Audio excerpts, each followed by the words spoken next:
infak ediyor. Allah yolunda infak ediyor.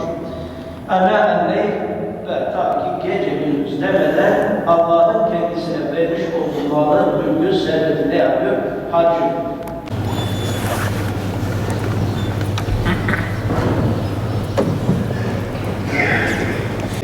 Bulunabilir.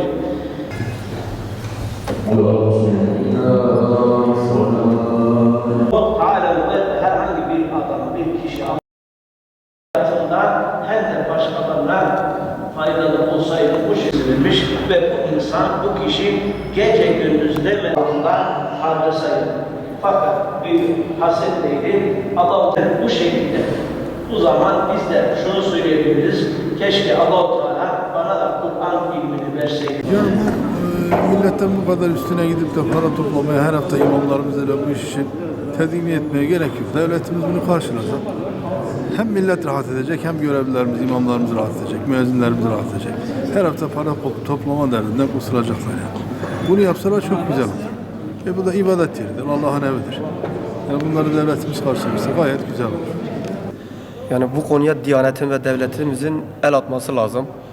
Yani gerçekten hocalar da utanıyor yani bu şeyden bahsetmekten. Yani en azından Diyanetin bir bütçe ayırması lazım. Mesela bizim camimiz Bahçelievler'de Abdülkadir Geylani Camisi. Bir ayakkabılık yaptırdık 25.000 TL. Bu 25.000 TL'yi kim karşılayacak? Halktan karşılayacak. İster istemez hocamız her cuma istiyor. Diyanet de ayrı Kur'an kursları için istiyor. Yani bir şekilde el atması lazım devletin buna. Biz bundan sonra istiyoruz ki camilerimizin önünde bağış sofrası serilmesin. Güzel imamlarımız ısıtma için, elektrik için elini avucunu açmasın. Çünkü Türkiye bunları çoktan aşmıştır. İstiyoruz ki bundan böyle elektrik ısıtma parası en az %50 indirimli istiyoruz biz. Hiç olmasın daha iyi. Hiç olmasın daha iyi. Bu camiler için bu para sıkıntısı, ceyran sıkıntısı çok çekiyoruz hocalarımız. Ve ben de bu camide hizmet ettiğim için ben bu işi biliyorum. Çünkü mesela bu ay 2 sefer para topladık ceyran için.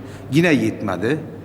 Hocalarımız şu durumda sıkıntıdalar. Utanıyorlar ki milletten para toplasınlar. Ben şu durumda devletimden rica ediyorum ki bu camilerimize bir el atsınlar ve camilerimize yardımcı olsunlar.